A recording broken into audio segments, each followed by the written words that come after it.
Hey guys, welcome back to our channel. This channel, Everyday Science, is all about trying to learn various concepts of data science by practicing a lot of questions. This video is in continuation of the series where we're trying to learn Python by solving interview questions from top tech companies like Facebook, Amazon, Apple, Netflix, and Google. If you're preparing for any of these roles, this is a great series to follow and build your concepts. So yeah, let's jump right in. In this video, we are going to solve this question on start a scratch regarding count the number of speakers per each language.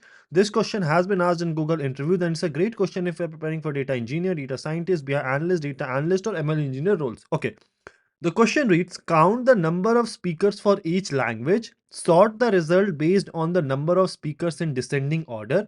So we are given a data frame called playbook users and our expected output is a pandas data frame with two different columns, the language and the size, that is the number of speakers, and this is sorted in descending order. Okay, let's inquire about this data frame called playbook users. We have 6 different columns. You have user ID, created at, company ID, language, activated at, and state. Now we want for every language what are the number of users. So what we can do is we can go ahead and group by, right? So we can go ahead and do group by the language column, and then we learned about dot aggregate, and then what is the name of the final column that we want in our output? Size. So size, and how are we going to calculate the value in size?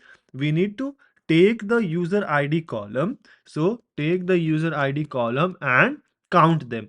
That is going to give you the size per each language. Once we have this, since we want the language column as a column and not as an index, so what we need to do is we need to write reset index, and this should also be sorted by size in descending order. Let me go ahead and run this right now. So here you have language and size, but this should be sorted in descending order. So what we can do is we can go ahead and write sort values by size, and then ascending is equal to false because we need that in descending order. Let me go ahead and run this. Let's see what do we get in our output.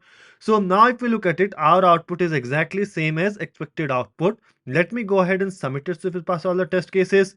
So everything is green, and this is how we do it. So not a very difficult question. What we basically did was, from this data frame called playbook users, we grouped by the language column. Then we took the user ID column and performed a count that is going to give you how many speakers speak that language, and then we sorted the values by the number of speakers, that is size, in descending order. So yeah, this is how we do it. Let me know if there's a better way or more efficient way to solve this question. Let the solution be in the comment section below, and I'll see you guys in the next video.